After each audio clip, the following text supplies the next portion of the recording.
গ্রামের মানুষদের বিকেল সন্ধ্যার দিকে বাড়িতে কি কি কাজ থাকে তা আমি তোমাদের এই ভিডিওতে দেখাবো। আসসালামু আলাইকুম, আমি রোজিনা। কেমন আছো তোমরা? আজকে ডিউটি থেকে এসে বিকেলবেলা চলে আসলাম বাবার বাড়িতে। এসে দেখি মা একাই শুয়ে আছে। আজকে রায়ানকেও সাথে নিয়ে এসেছি। নাতিকে পেয়ে মায়ের বুকটা নাকি ভরে গেল। মায়ের শরীরটা খুব দুর্বল হয়ে গেছে, বসে থাকতে পারছে না। তাই আমি লেবু, চিনি, লবণ, জল দিয়ে শরবত করে দিচ্ছি। আত্মীয়র বাড়িতে ছিল না, ও গেছে কাকুদের বাড়িতে।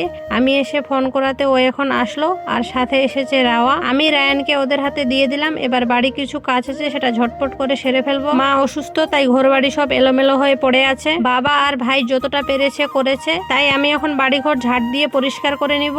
মা অসুস্থ হলে মনে হয় পুরো দুনিয়াটাই অসুস্থ।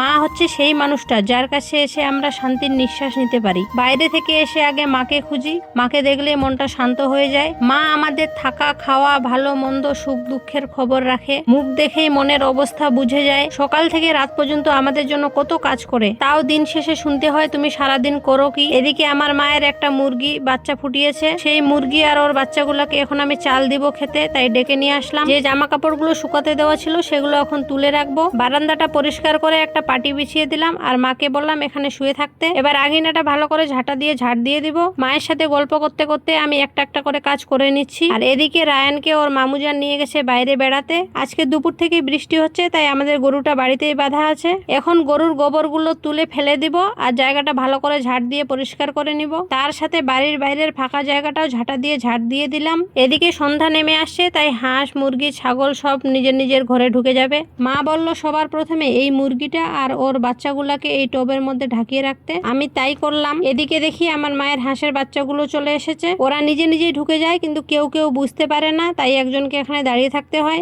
এখানে নিচে দুটো ঘর আছে, একটা হাঁসদের জন্য আর একটা মুরগির জন্য। হাঁসগুলোকে ওদের ঘরে ঢুকিয়ে বন্ধ করে দিলাম, আর মুরগির ঘরটা খুলে দিলাম। এবার আসছে ছাগলের পালা। ছাগলটা আর ওর বাচ্চাটাকে এখানে বেঁধে রেখে দিব। শহরের মানুষেরা হয়তো জানেও না গ্রামের মানুষদের বিকেল সন্ধ্যার দিকে এত কাজ থাকে। মাকে লেবু খেতে ভালো লাগছে, তাই একটা লেবু কেটে লবণ দিয়ে দিয়েছি। আর আতিউর এখানে রায়ানকে লেবু খাওয়াবে ওর এক্সপ্রেশন দেখার জন্য। কিন্তু আমার পাপাটা এখনো ছোট, তাই সেরকম স্বাদ হয়তো বুঝতে পারছে না, আবার খেতেও চাইছে। ওদের সাথে একটু সময় কাটিয়ে আমি আমার বাকি কাজটা কমপ্লিট করে নিব। গরুটা পেশাব করে আঙ্গিনাটা নোংরা হয়ে গেছে, তাই জল দিয়ে জায়গাটা ভালো করে ধুয়ে দিব, যেন গন্ধ না করে।